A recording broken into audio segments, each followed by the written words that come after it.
Every new morning embraced. Every daily tradition continued. Every extra candle lit. Every new challenge accepted. And every obstacle overcome.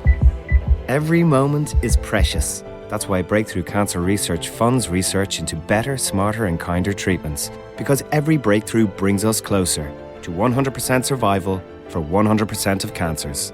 Donate today at breakthroughcancerresearch.ie. Hey, it's Sam. And John. And you can watch new episodes of our latest podcast, OKOP, where we tell the funniest freaking stories on the internet. Like someone making billions off of playing RuneScape?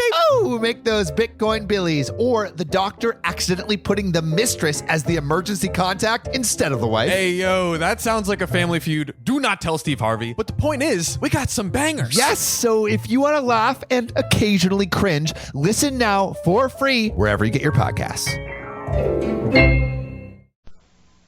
The Johnson Wax Program with Fibber, McGee, and Molly.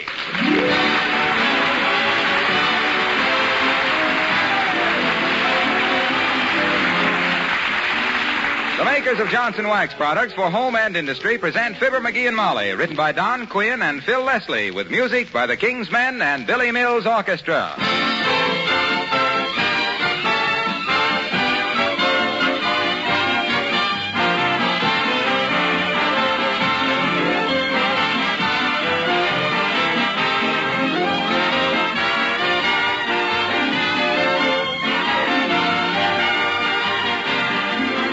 If you have light-painted woodwork in your home, you know what a problem it is, especially with children around, to keep it clean and spotless. If you wash or scrub it too much, you're apt to injure the finish. What's the answer? An easy one. Johnson's Cream Wax, the wax polish designed especially for furniture and woodwork. This remarkable wax is creamy white, easy to use, needs very little rubbing, and it cleans as it polishes. It actually contains several cleansing ingredients so that fingerprints and smudges disappear like magic.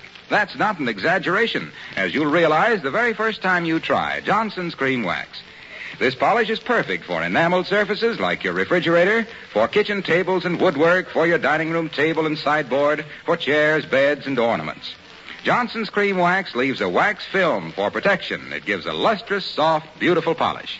Even if you already use the Johnson's paste or liquid wax, try a bottle of the white Johnson's Cream Wax on your furniture, light-painted woodwork, and icebox. You'll like it.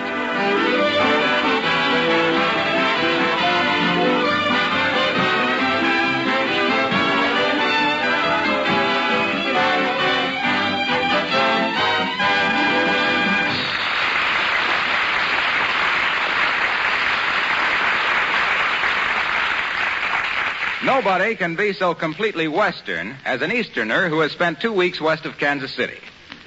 Particularly if he is slightly bow-legged to start with. And here, trying on his old ranch clothes in anticipation of a visit from an old Western friend, we find himself of Fibber, McGee, and Molly.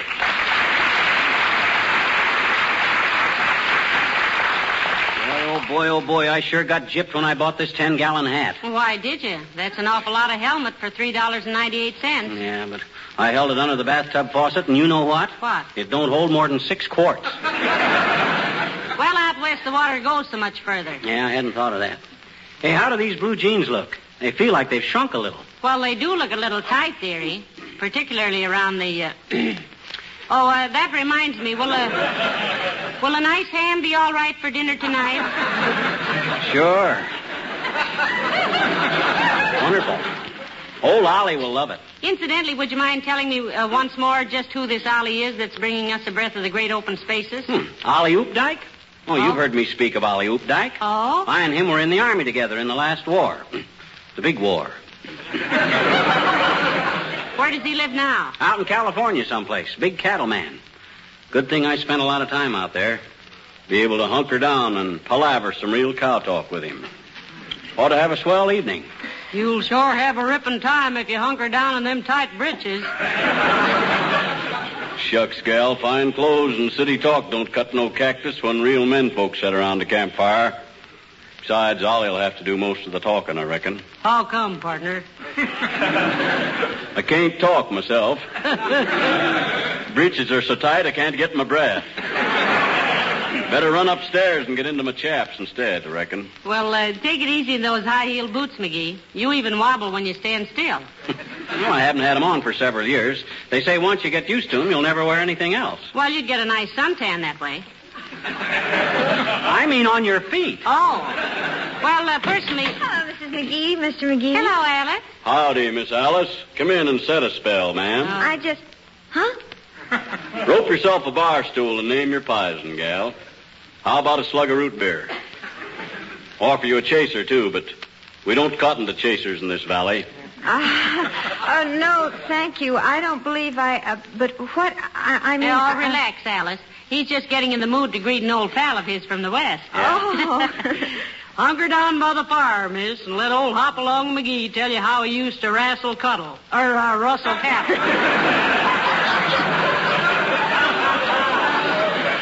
Gee, were you really a cowboy once, Mr. McGee? Sure was, Miss Alice.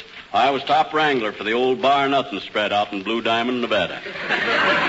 Spent years out there trying to find a bull that was 9 foot from horn to tail. Already had me a cow critter that was 10 foot from horn to tail. Well, what did you want such big cattle for? He was trying to get a long little doggy. Never forget the time I was chasing a couple of mavericks through a dry wash one day. What's a maverick, Mr. McGee? Well, he didn't know. He was trying to catch one to find out. A maverick is an unbranded cow. Know what a brand is, Miss Alice? Sure do, partner. But I don't pay much mind to brands nowadays. Smoke any kind I can get. Well, smoking was no problem out there, Alice. Always had a couple of butts on their guns. Well, sir. There I was, a yippee-ki-ying through this here dry wash. What's a dry wash, Mr. McGee? That's a riverbed without no water into it, Miss Alice. Well, what is it when it has water in it? A wet wash. Well, sir, there I was, sky-hooting along, when all of a sudden a big grizzly bar is up out of a cactus bush. You mean Rose. No, cactus. Well, sir, my horse give a snort, sun fished twice, swapped ends, and there I was, a-sailing through the air. Landed plumb onto the back of that there grizzly bear. Well, dehorn my Buick. Never knowed you was a bareback rider, partner. Never knowed it myself till then, Ma. Well, sir, I clumped my spurs into his withers, slapped him across the face with my sombrero, and broke him for riding right then and there. Turned out to be the only 5-gated grizzly bear in the whole world. Jeepers, what became of him, Mr. McGee? Had to turn him loose, Miss Alice. Oh? Couldn't find us a blacksmith that could make shoes with toes on them. Excuse me, ma'am, you dropped your handkerchief. Allow me to... Well, you might have had a nice seat on that bar, partner, but you're a little vice versa right now. Excuse me, gals, while I go up and change my pants.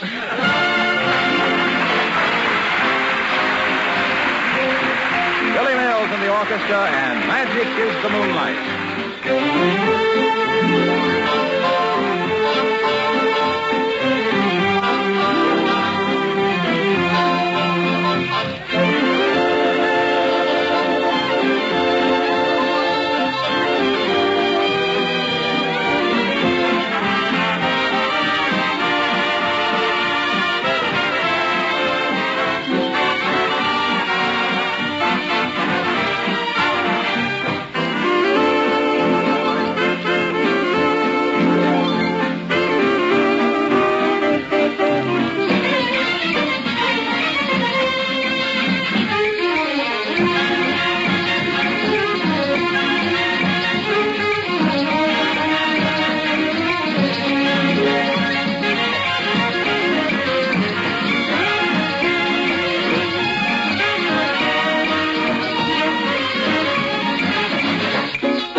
Well, how do I look now, Molly?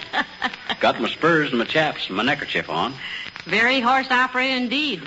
What are you carrying the rope for? So if somebody calls, you can tell them you're tied up this evening?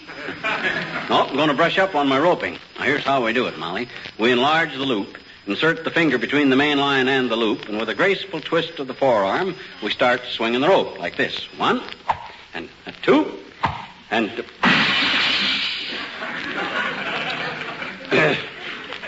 Too big a loop. Wonder how bad that window is broke. I'll take a look. Now, if you tell me it's worse than you thought because it's broken on both sides, I'll scream. Shucks, gal, you ruined my joke. Oh, well, 'twarn't much of a joke. Nope. Reckon 'twarn't. 'Twarn't. Nope. Well, seeing I can't twirl a rope in her, might as well try seeing how fast I can draw my shooting irons. They bean't loaded, be they, Paul? My hide starts a-twitching at the sight of shooting iron. No, don't get skittish, Ma. Just want to try practicing drawing a bead on something. Now, if a outlaw, or a in-law, should come a-busting through that door there, I'd have... Hello, folks. Hey, take that gun out of my face. Oh, hello, Mr. Wilcox. Howdy, son. Hobble your bronc and lie down a spell. How's that again, pal? You heard Pa, didn't you? Say it, stranger. Oh, thanks. What goes on, kids? Why is old Wild Bill McGee all dressed up in the cowpoke costume? Expecting a friend of mine from out west, son. Big stock man. We aim to make him feel at home. Not a bad aim either, partner, if you can hold her steady. Ain't one to ask personal questions, son, but your face is sure familiar. What outfit you ride for? Well, I've been mending fences for the old G-Bar-C spread, Pappy. Mm-hmm. City folks call it the GLO-COAT outfit. Well, say, I've heard of them, Pa. Right nice folk. Where are you located, son? T'other side of the ridge must be? Yep. East side of Racine Gulch, just above Johnson's Canyon, in the Linoleum Mountains. Mighty sightly country, they tell me. I hear there's quite a passel of mountain lions around them parts, son. Sure is, ma'am. Mountains lying all around us. Don't twist Ma's words, stranger. Sorry, ma'am. Look, son, I don't aim to be nosy, but what you got in them there saddlebags? Little gift, ma'am. Here. Compliments to the old G-Bar-C. Well, thank you, son. Hair oil, ain't it? No, ma'am. Glow coat for the linoleum. What's linoleum? Well, it's a kind of a carpet made out of cork and stuff. Easterners use it to cover the cookhouse floor with. Well, brand me for a stray. What'll they think of next? Paul, you got to take the buckboard into town and get me some of that there, what was that stuff again, son? Linoleum, ma'am. Makes a right smart floor covering for places that's liable to get spilled on and foot tracked. This here Johnson's glow coat on it saves a heap of house cleaning. What you trying to do, stranger? Break up my home? House cleaning is what I married her for. Now, Paul, remember what you says when I give up school, mammin'. You says when I got the chickens fed and the harness polished and the lamps filled and the windmill oiled and the butter churned and the garden patch weeded, I could have the whole afternoon to myself.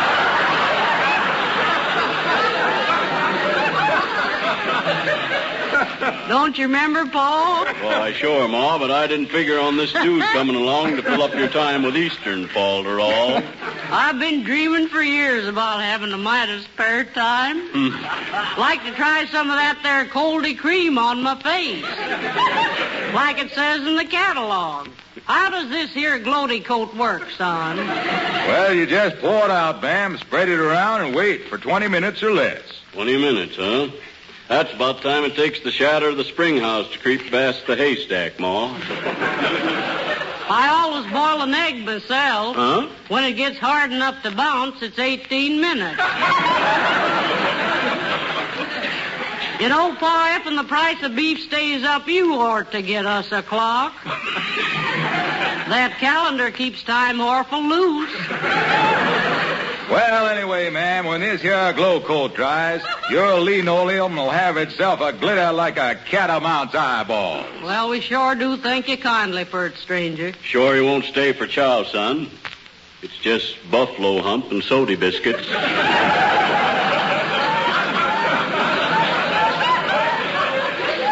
But you all are sure welcome. Well, that's mighty neighborly of you, mister, but I gotta get back to the outfit before dark. Evening, ma'am. Evening, son. Hey, my gosh, you hear that? Sounds like he's riding away. Ha, ha, ha. That was just me slapping my leg.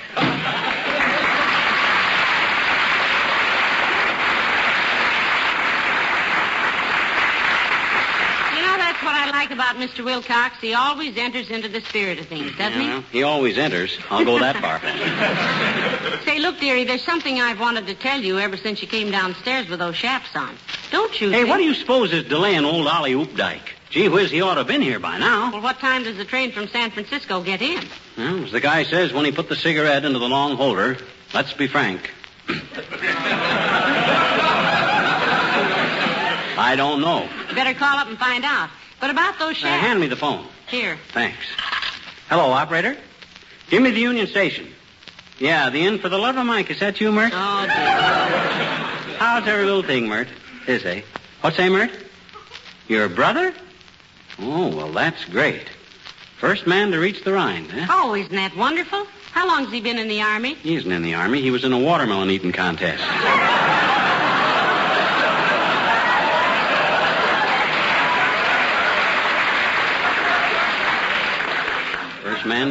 First man to reach the Rhine. What's that, Mert? Oh, busy, eh? Okay, Mert. Thanks anyway. Line's busy. Well, stop worrying now. He'll get here all right. And as I was saying about those chaps of yours... Oh, maybe this is Mr. Oopdyke now, dearie. Come in. Oh, no, it's Dr. Gamble. Hello, Doctor. Hello, Molly. Hello, McGee. Well, pull up my pant leg and hog tie my calf. If that's supposed to be a riding habit you've got on, Buster, I'd try and break myself of it if I were you. Howdy, Sawbones. Sure glad to come. Bring your kit bag out in the corral. We got a mighty sick heifer out there. That's some loco weed, I reckon. Oh, come off it, McGee. You're about as western as the Fulton Fish Market. Well, he's just practicing, Doctor. We're expecting an old friend of his for dinner. A big stockman from California. Sure be glad to have you nuzzle up to the feed box with us, partner. Victuals ain't fancy, but they're mighty wholesome. Especially the donuts. Now listen, you miserable masquerading little mugwump. Easy on that cussing, stranger. Easy there. There's a lady present. Where? Oh, me. Now look, you 10-cent reprint of a counterfeit buckaroo. Lay off that bunkhouse baloney. You're about as much at home on the range as a celluloid frying pan. Old Sidewinder's got the gift of gab, ain't he, Ma? Ah, he sure has, Paul. Spent much time in the cattle country, Doc? No, but I've heard more bull right here than you could pasture between South Bend and Sacramento. Where did little wagon tongue here get so full of tumbleweed? Reckon I never told you, partner. Used to train mules for the Army out in Wyoming. That was a silly aspiration, if ever I heard it. Say, Paul, tell about Bessie. You sure done a job with her. Yes, I surely did. Had we one mule, I trained for the Signal Corps, Sawbones. Name of Bessie. Bessie, yeah. Taught her to wigwag with her big, long ears. Used to send her up to the front lines and let her graze. Watched her ears through a pair of barnacles. You mean binoculars, dopey? I always thought binoculars is what they kept a compass inside of. No, that's a binnacle. Don't give us none of that sheep dip, stranger. Everybody knows a binnacle is a high peak. Like the fella says, reaching the pinnacle of fame and such like. That word is pinnacle. You sure, Doc? Thought pinnacle was a card game.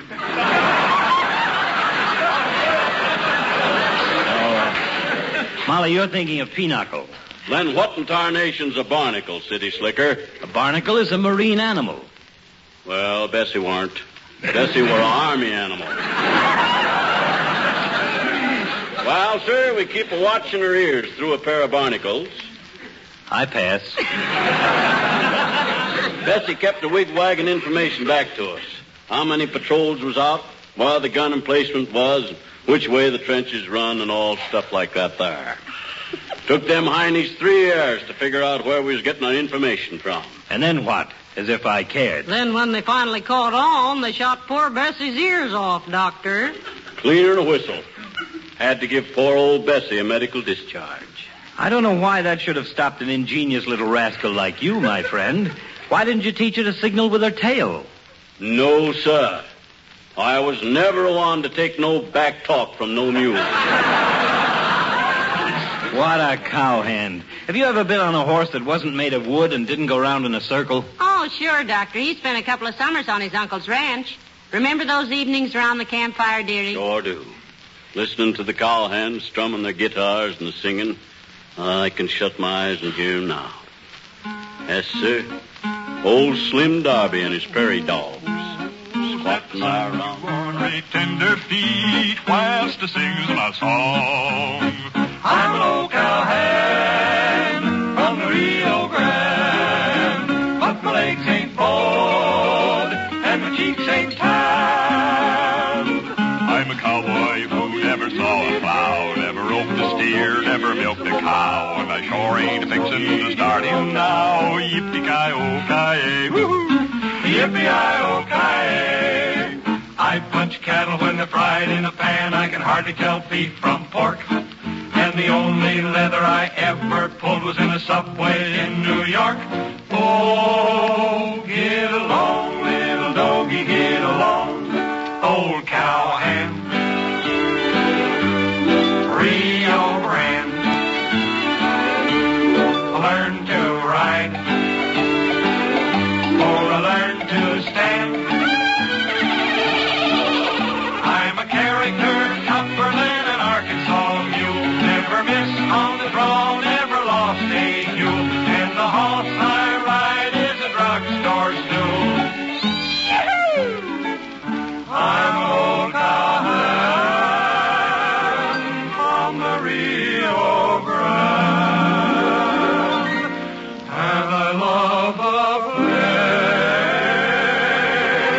and the desert sand. I'm all the songs that the cowboys know about the big corral where the doggies go. 'Cause I learned them all on the radio. Yippee-i-oh-ki-yay, yippee-i-oh-ki-yay, yippee-i-oh-ki-yay, yip-yip-yip-ki-yay.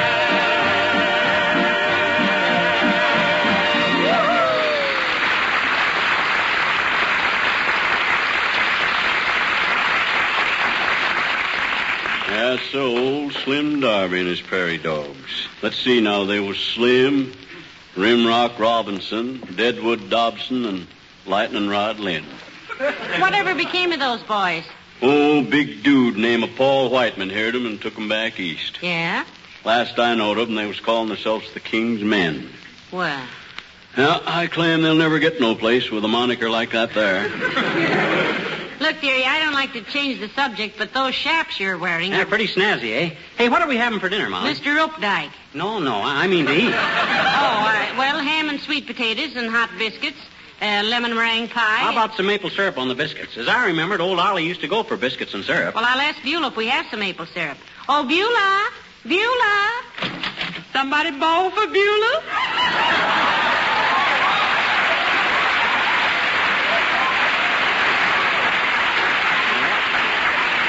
You got any maple syrup to put on the biscuits, Beulah? Yes, we sure have. But with ham and yams and pie, it's going to be awful rich, Miss McGee. Oh, let the boys have it, Beulah. It isn't every night we have one of Mr. McGee's old sidekicks for dinner, you know. Yes, ma'am, only it ain't going to be a sidekick. It's his front. This guy's a big cattleman from out west, Beulah. Those guys can digest anything. Well, soap gin and ostrich, please, sir. But they always wind up as a feather in somebody else's hat. Well, don't you worry about it, Beulah. It's their responsibility, and we've got to show Mr. Updike that old Western hospitality. Yes, ma'am. As long as we don't have to show him an old Eastern hospital. Reason why I'm wearing this cowboy outfit, Beulah, is I wanted to make him feel at home. Look kind of strange to you? No, sir. They don't? No, ma'am. I cooked for a couple of years at a dude ranch out in Yuma, Arizona. You mean Yuma, Arizona? Yes. And 3 years at the Barrow Ranch in Phoenix. The Barrow, Beulah? Yes, and they called that because folks was always used to come running up the road to borrow a cup of sugar, borrow a couple of eggs or something. I always liked Phoenix, Beulah. Beautiful place. Why'd you leave there? Oh, I like Phoenix too, sir, but they wouldn't raise my fee, so I said nix. Didn't you like ranch life, Beulah? Oh, it's real healthy, ma'am, I admit that, but I'm a city gal.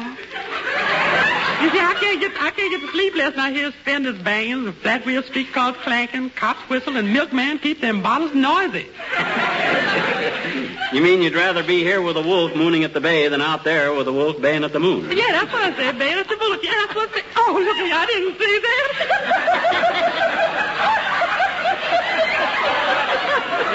Oh, love that man.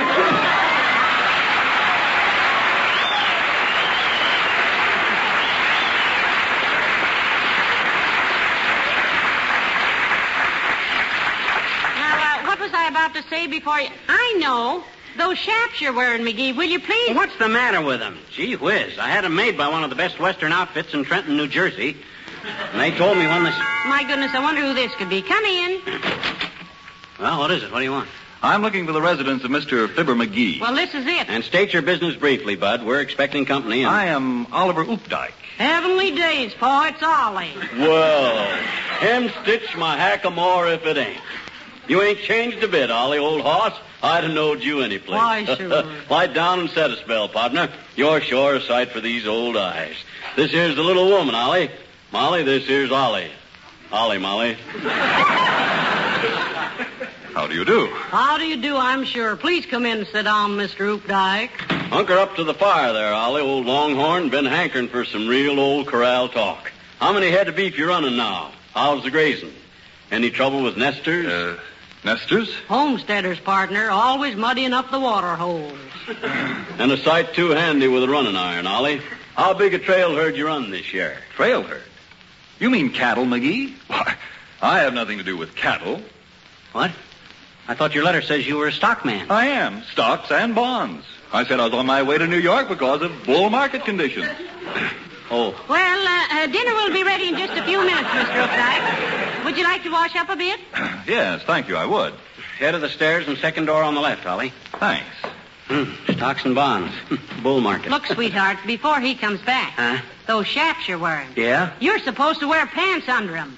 Oh. Oh, my gosh. I thought they were a little drafty.